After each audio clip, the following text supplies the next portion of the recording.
আজ থেকে আগামী 5 দিন দক্ষিণবঙ্গের সমস্ত জেলাতেই মূলত শুষ্ক আবহাওয়া, অর্থাৎ বৃষ্টি হবে না।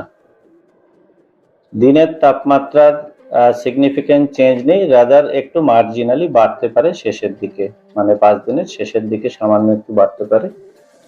মিনিমাম টেম্পারেচার কিন্তু আশা করি আর বাড়বে না, রাদার 1 জানুয়ারি অর্থাৎ নববর্ষে 1 ডিগ্রি ফল হলেও হওয়ার সম্ভাবনা থাকছে।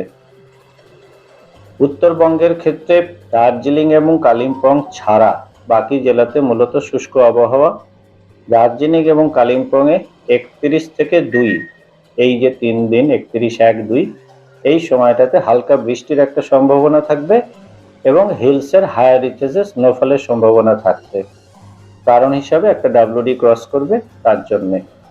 দক্ষিণবঙ্গে এই মুহূর্তে মেজর কোনো সিস্টেম নেই, কিন্তু নর্থ ওয়েস্টার্লি উইন্ড যেটা আছে WDর জন্য সেটা দুর্বল, যার জন্যই এই মুহূর্তে খুব বেশি ফল বা ইভেন আগামী আরো 7 দিনও যদি দেখি, তাতে কিন্তু যেটা আপনারা তো জিজ্ঞেস করতেন এরপরই শীত কবে ফিরে আসবে, ইমিডিয়েট কিন্তু 15-র নিচে কলকাতায় নামার সম্ভাবনা নেই, অ্যাটলিস্ট ফর অ্যানাদার 7 days।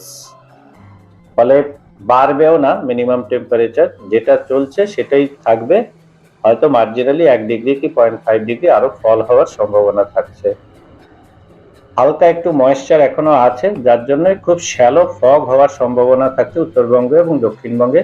আজকে যেটা ছিল লোয়েস্ট ভিজিবিলিটি একটা জায়গাতে রিপোর্ট করেছিল, সেটা হচ্ছে 500 মিটার, তার মানে শ্যালো ফগ, এখনো মডারেট অব্দিও পৌঁছয়নি।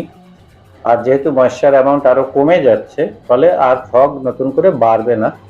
হালকা একটা কুয়াশা ভোরের দিকে কিছু অল্প সময়ের জন্য থাকবে। কলকাতার ক্ষেত্রে আমরা ক্রিসমাস মোটামুটি একটু গরমই পেয়েছি। 1 তারিখও খুব বেশি ঠান্ডা থাকবে না, 15-র ওপরেই থাকবে। দিনের বেলাটায় কিন্তু ঠান্ডা অনুভূতি হওয়াটা থাকবে না এই সময়টা, কারণ মোটামুটি 26-এ পৌঁছে যাচ্ছে টেম্পারেচার। ফলে নর্মালি আমরা শীতকাল বলতে কি বুঝি, অ্যাটলিস্ট দুপুর বেলাও যদি একটা গায়ে গরম জামা দেওয়া থাকে, সেটা কিন্তু এই সময় দিলে একটু অস্বস্তি